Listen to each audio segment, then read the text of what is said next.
Well, we spent 2025 moving fast and breaking things. And apparently, a new report by the Future of Life Institute says that what we broke in the process was the brakes. So, this is the last episode of 2025 for me, but we're going to talk about how, despite this year, everybody's been talking about how AI has been getting smarter and more capable and all of this. It does raise the question, are the companies behind it all, the ones building it, are they actually in control and paying attention to where things are going? Now, if you've followed me for long, you probably know this, but if you're new here, the goal of this is not to bring up science fiction or to freak people out, to talk about Skynet. It's to objectively examine this and discuss the real business and human risk behind these things. Because at the end of the day, if the foundation we're building on is cracked, then the entire business is unsafe. So that's the goal. Now, I'm Christopher Lind, and this is Future Focus. So today we're going to talk about Future of Life Institute's Safety Index. If you would, before we get into it, I would greatly appreciate if you value this work to like and subscribe to it. If you know somebody after you listen to this that would benefit from hearing it, that might, is making a decision or just would be curious, please share it with them. And if this content in particular saves you from having to read the 101-page PDF, if I did that work for you, you can say thanks, Christopher, by taking me out to lunch or buying me a coffee at buymeacoffee.com/Christopher Lind. It'd be greatly appreciated. But that's totally up to you if you so feel inclined. Okay, now before we get into it, let me run down the agenda because there's 3 parts to this final podcast of 2025. The first part is the what. I really want to talk about what is this FLI safety index. You're probably going to see this report card all over. I'll pull it up on the screen so you get a chance to see it. Who got an F, who got a C, what does it all mean? Then I want to get into the so what, which is really to help you think critically about it. I don't want you to walk away from this and then just parrot my talking points. I hope my talking points encourage you to think about it, and I hope to help you understand where to look and how to wrestle through these things, because there's some factors with the safety report that if you just don't know, it's really hard to actually understand what do all these categories mean. And then finally, I've really made a commitment as I've transitioned the podcast to put a really intentional focus on the end at, so what do I do? As a leader, as an individual, what practically can I do in response to this? Or what action should I be taking? So you don't walk away from this and just go, great podcast, Christopher, but you actually can do something with it. So to be clear, I'm not here to bash the different AI companies that are in the safety report card. I'm sure at some point I'll have a little bit of color commentary on it, but that's not my goal. I want to help you be an informed consumer, because just like hopefully you wouldn't go out and buy a car without at least pulling the Carfax and seeing, hey, what is this actually went on here? Because even though it looks nice on the surface, maybe there's something I don't see. This is designed to be a crash test. So let's start with the what. Okay, here's a basic executive summary of what we're talking about here. The document is from an institute called the Future of Life Institute. I think the FLI. Yes, Future of Life Institute. And basically, they're safety inspectors when it comes to AI companies. They are independent auditors that come in and they're actually taking a look at, what actually is behind this and to go beyond just the claims. Oh, they said they're safe. No, they want to actually come in and dig around and all this other stuff. And they specifically are really focused on the existential risks of AI. And you'll see that reflected in the report card. They are very concerned knowing that all these big AI companies are charging for artificial superintelligence. They understand the existential risks of that. And they're trying to say, hey, if we're actually marching towards that, are we taking into account the risks that come along with that? And so you will see that reflected in the report. But you got to remember that also comes with it a way that outcome, that report card is going to be weighted, if you will. I don't want to say it's bias. I mean, it would be a form of bias, but it's the way they weight things, and you see what their goal is reflected in that. And so that's a really important thing to say. And this time this isn't the first time. Okay. So I'm actually going to talk about 2 where we sit compared to 2024, but this time there's 8 companies. that they took a look at. And it's graded on a traditional academic scale, so it'll be very familiar to you. But I think one thing to note on this is that, it's not designed to, the way the grading scale is, you're not going to see like straight A's. I'll just warn you about that right now. But that's not inherently bad. It is, but it isn't. So you'll see more when we get into it. Okay. Now, as a preview coming into it, you're going to see in here, and now let me pull it up. So this is the latest one. Okay. So this is the 2025. And you can see they looked at Anthropic, OpenAI, DeepMind, XAI, Meta, Zippo, and DeepSeek. So some of these are new players. One in particular is a new player from 2024. And you can see the leaders right now are Anthropic, OpenAI, and Google DeepMind. And what that means is the FLI has established that they have plans and frameworks, but you can see, as based on the grades, that it's still messy in execution. Like, there may be some things they've stated that they're doing. Maybe they're playing whack-a-mole. Okay, they're sharing information and they're maybe running to fix the temporary harm. But when it comes to this longer term thinking and the broader, what happens if things go sideways, we're not doing real hot there. Now, one thing that I do really want to talk about, and we'll get into a little more detail, is there are some inherent biases in this, or biases. It's just the weightings of it. And one of those is the whole open source versus closed source. And I'll talk about the implications of those risks. But just as a heads up, if you are a open source AI model, you're automatically getting a lower grade, especially in existential safety, simply because the perspective is, well, it can't be controlled and who knows what people will do with it. And so again, if you're somebody who's a big believer in open source versus somebody who says, no, it should be closed and protected, they would come from the platform of it should be closed and protected where it can be controlled and all this other stuff. They do not like the whole uncontrollable distribution that comes with open source weighting. And again, that's reflected. That's why you see OpenAI and Meta get an automatic F. Same with like DeepSeek. You can literally install DeepSeek and do with it what you want, type of thing. So that does influence it in some ways. Now, Anthropic is top of the class, but you'll see that even with that, there's still only a C+.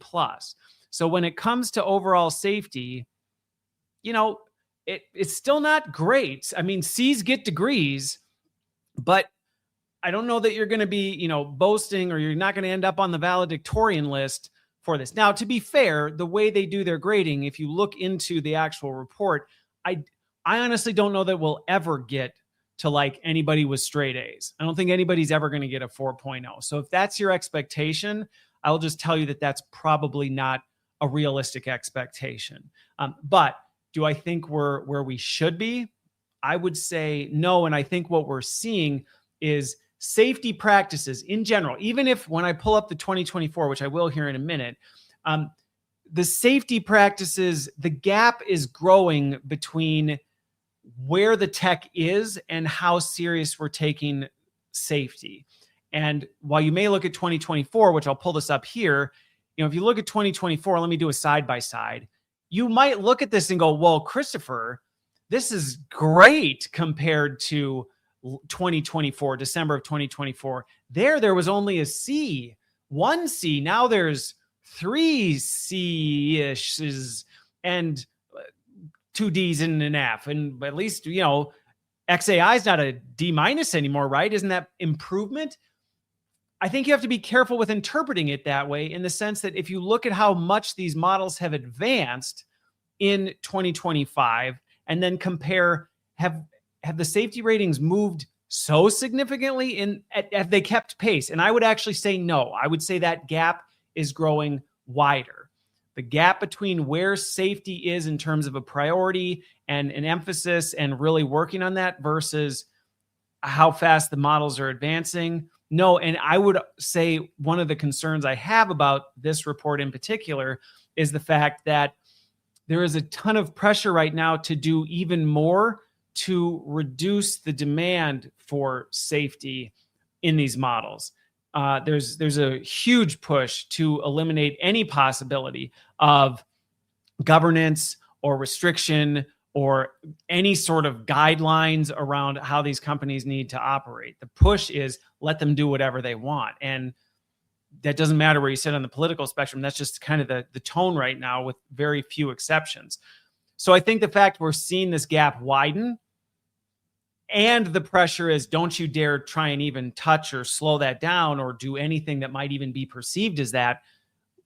I firmly believe as we go into 2026, my prediction, it's the end of the year, so why not do predictions for 2026? My prediction is we're going to continue to see that gap widen, and I don't think that that is a good thing. So the document, just so you know, if somebody asks in the comments, I'll make sure I link it. You can look it up. It's just look up FLI Safety Index. You can find it. But it is 101 pages, just so you know. And of that, though, only 21 are what I would say kind of the executive summary. The executive summary technically is only the very beginning, then 21 pages of more detail. But the rest is the appendix of all the notes. Like I said, FLI is notorious, and they do a really good job of actually digging beneath the hood.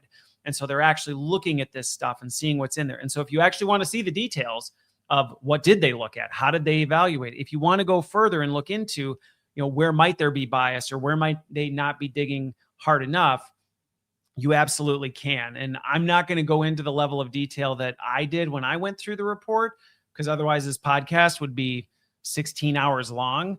But you can, and I'm sure throughout the rest of the year, you're going to see some of what I saw in here come out in other podcasts. Okay, so that's really an overview of what this is. It's, a safety card, but remember, keep in mind, there's some things to consider. So let's talk about the critical considerations that I think is really important for anybody, because get ready. This thing is going to hit the news feeds. It's going to be all over everywhere. Everybody's going to be talking about how the existential threat of AI and, Terminator's almost here, right? This is the kind of stuff that's coming. The first one is the whole transparency trap. And I really want to shine a light on this because it does open up room for discussion. And we need to have more of these discussions. We live in a world that's just completely polarized. And we need to stop that, because we need to discuss this, which is the whole idea that a low grade, what it means is we can't see inside, or we don't have enough information many times. It's not necessarily always the case, which you'll find when you dig into the details. In some cases, they got a low grade because they did look inside and went, this is bad. In other cases, they just tried to look and it's like, we can't see anything. Whether if it's there, we just don't know. Now, that does open the question, okay, well, how do I feel about that? Because just because you can't see inside of something doesn't inherently mean it's toxic. We can't automatically assume that because we can't see what's behind the veil must necessarily be terrible. So you have to ask yourself, when you're thinking about these models, when you're thinking about who you're working with, and look at other factors so that you can ask yourself, well, do I want for myself or for my organization to build things on a black box? Am I comfortable the way we're using it, the way it's integrated, the way it's involved with things? Am I comfortable with not really knowing what they're doing or how it's working or what their commitment is to safety? And if the answer to that is, I don't really care, or I trust them based on other things I see because they are a company that demonstrates integrity or a commitment to the well-being of people, or they don't put profits above everything. Like if you're seeing those other factors and you go, I firmly believe that they're a safe company to stand behind, well, then it may not be that big of a deal if they go, listen, we just don't share all these details with you because we don't, for whatever reasons they have. If you're comfortable with that, then maybe you see a low score and you go, I don't really care about that. If you're not comfortable with that, then you should take it very seriously. I guess one question I would ask is, would you go to a restaurant that refused a health inspection? Maybe the kitchen's clean, maybe it's not, but you would have to ask yourself, am I comfortable eating there if they're refusing a health inspection, or they don't even know how the kitchen runs? The food just comes out and they're like, we're not really sure what goes on back there. we're sure it's fine though. Go ahead and eat it. If you're somebody who goes, food tastes good, looks good enough to me, I don't care. Well, then maybe the scorecard won't matter much to you. If you're somebody who goes, like, no way am I doing this. Now, I would encourage people that, especially with how AI is being used and the way it's getting embedded into everything, you should at least have a healthy risk appetite. This isn't something you want to go YOLO on. So if you're seeing all Fs, you might want to go, is that the best choice to be making? But that's a choice you have to make. And that's what the scorecard can help you do.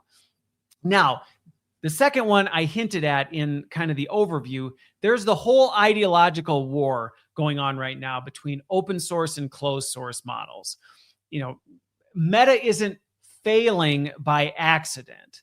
They have made an intentional stance on the fact they want to optimize for access. They believe everyone should have access to the open weights and be able to do whatever they want with their model. That's the whole point of open source, and there's a ideological perspective that comes along with that. And so the people who are very pro open source believe there shouldn't be anything that's restricted. You should be allowed to do with whatever you want, and the accountability should fall 100% on the people doing it. And I understand where that perspective comes from.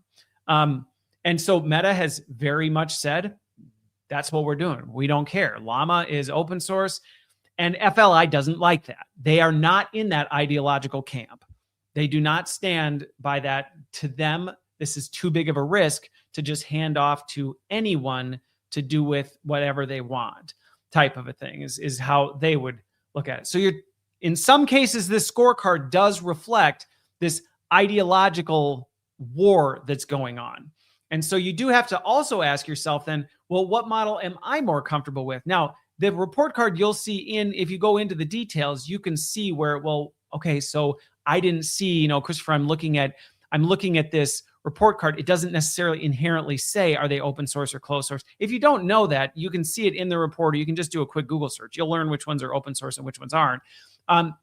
But this ideological bait is coloring the scorecard, and it's important for you to know that when you're analyzing and making decisions about it. Because if you're very much in the camp of open source and you say, we want to be able to do whatever we want, and we firmly believe that is the best path, then you're going to think about the scorecard differently than if you go, we don't really know what we're doing, and we think it's too dangerous, and we think the experts should be responsible for that. And so that's part of the decision-making process. Anthropic, part of the reason they're getting the best scores is they're very closed. They're closed in what they do. And then you can say, well, we want to host it ourselves and be responsible for everything that happens. And, that's all on us. Well, then you might say Meta's fine. We're good with Llama. So I think my point there is I don't want the F to scare you. Okay. If your goal is on-prem hosting and taking 100% responsibility for what you're doing with it, okay, then this scorecard may mean something very different to you than somebody who's not doing that. But it's important that you know the risks and you take those into account as you're making decisions around it. Now, the last one is the whole difference between the risk horizon and what kind of risk you're considering. Because the report throughout the whole thing is screaming loss of control. Okay. And that is largely what you're going to see in a lot of the articles, the headlines, the media associated with it, is this report card is proving Skynet is an inevitability and we're doomed, and if we don't do something now, we got to change from it. And if it sounds like, well, Christopher, where do you stand on all these? I have very complicated feelings. So I'm not going to necessarily lay out every single thing. I think there's actually value in multiple perspectives. Even going back to the open source versus closed source, people ask me, which one do you think is right, Christopher? And I'm like, I would have to understand your circumstances, the team you have involved, like how prepared are you to take on what you're doing? If you're in a certain position, I may say open source is a great path to take. If you're not, I would go, no way should you be touching this kind of a thing. And so I think the same thing is true on the risk horizon. Well, should we be worried about existential risks, which I highlighted as kind of what this report screams about? But what it doesn't scream about so much is, well, okay, yeah, but what does this mean on an operational level? Like, it's very concerned about what happens if we get to AGI. Are we prepared for that? But maybe you read this report and you're going, we just launched Copilot or Gemini, or we just signed up with Anthropic. Like, I'm just trying to know, like, how likely is this thing to mess up the day-to-day stuff we, bought it to do, type of a thing. I'm not thinking about the possibility of sky loss. I'm worried about the loss of data in my company versus a loss of trust, type of a thing. And so it's really important to understand that this report has a bend towards that big strategic kind of far-reaching thinking about where this could go based on what the companies are proclaiming they're striving towards, not let's look at what people are practically doing today with the tech and how risky, how safe is it for them to, put their information in. And really, if you look at it, when it comes to current harms, Anthropic, OpenAI, Google, like, they're not doing bad when you really think about it, in the sense that, B's and high C's, it's not great. But I told you the scoring matrix before is not necessarily, going to be based on, everybody gets a straight A type of a thing. So on current harms, if you look at it, well, that's a very different risk appetite and the information sharing. Honestly, Anthropic, OpenAI, and Google, they're doing an okay job of at least sharing the information so you can make informed decisions. And I think that's just a really important thing to take into consideration as you're filtering through this. Are you looking at this report to determine whether the Terminator movie is going to happen in real life? Or are you looking at this report to say, hey, I'm trying to make decisions about how I use AI in my own life, or to help me run my business right now? And so my encouragement to you on this third point is to just not let the headlines about the end of the world become a distraction from the end of the quarter. If these models were to leak your data, you're going to have a really big problem today. You're not going to need to wait till 2030 to see if hive mind, AI robots are taking over. You're going to be out of a job and your company's going to go under, type of a thing. And so it's just important to take that into consideration when you're looking at these reports and thinking through what you're seeing in these different categories.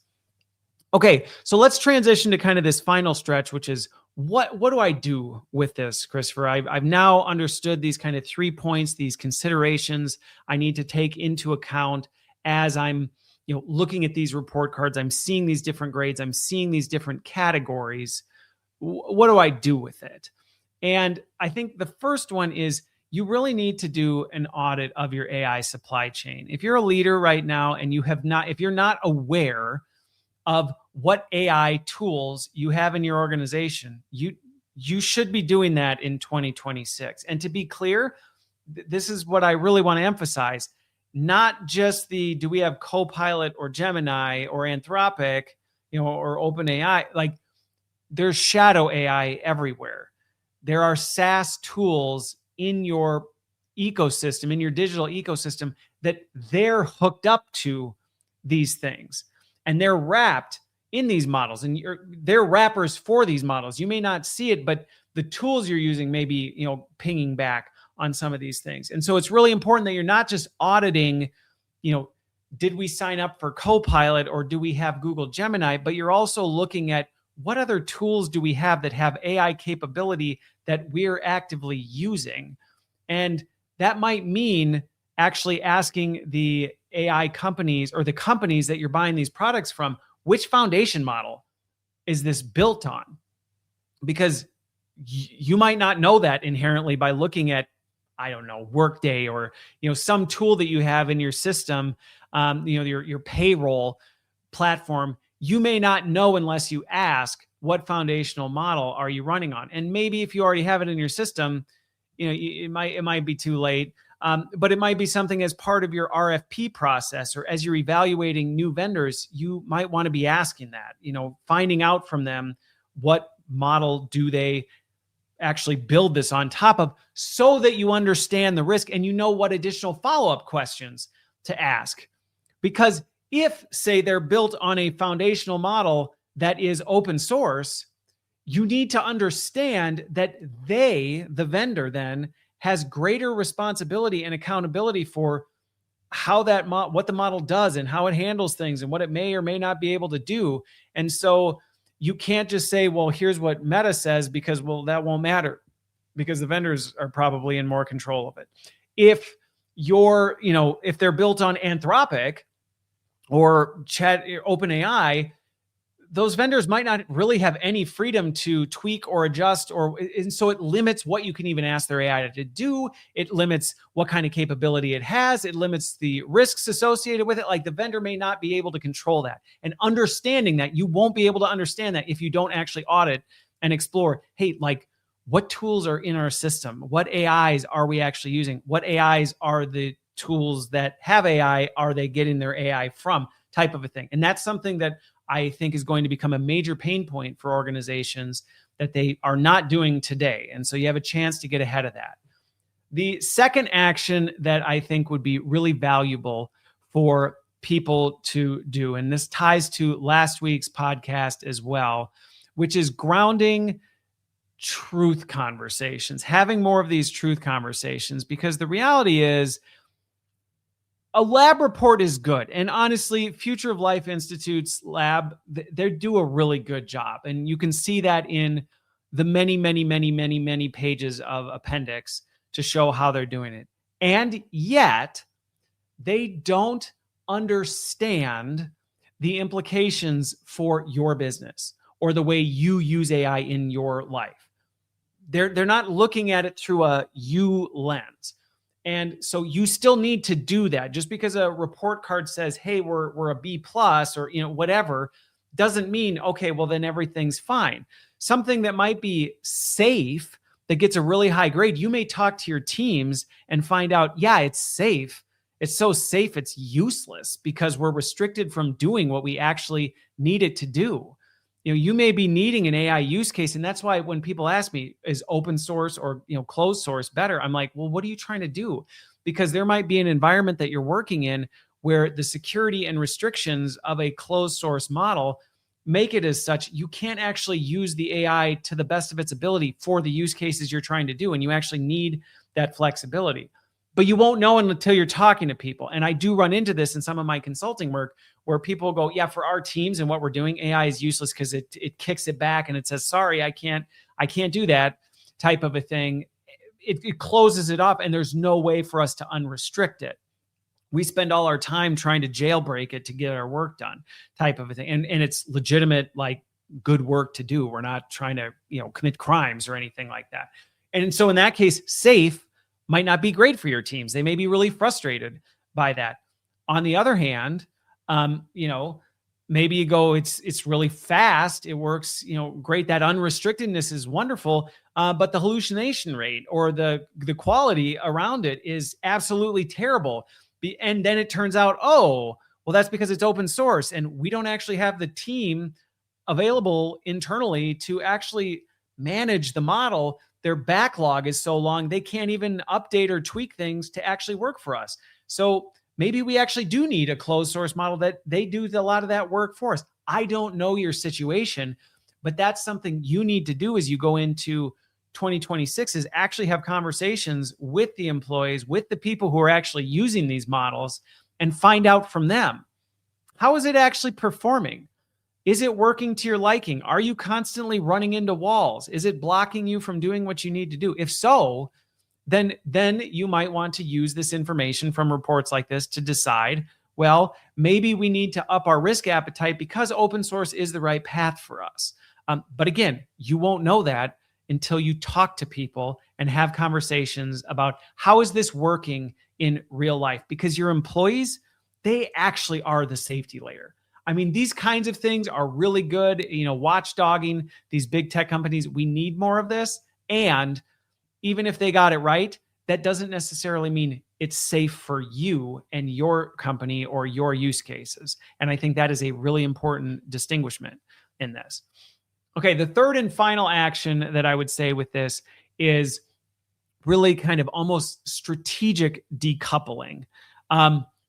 What's clear from this report card is that the AI companies are prioritizing speed and progress above all else. Okay, they're saying we're We're going to run as hard and fast as we can.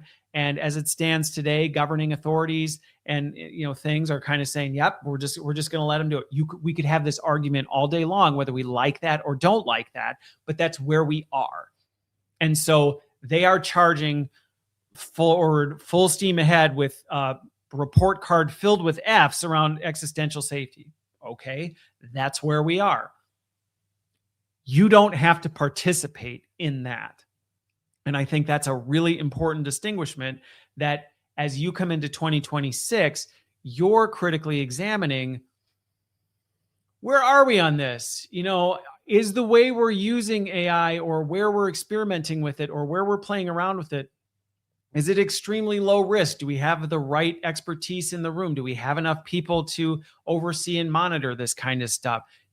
If not, maybe we need to be more cautious. Maybe we're in the kind of environment or the kind of industry where speed at any cost, while maybe big tech can just apologize and pay a fine and move on with their life if they do something catastrophic, maybe you can't.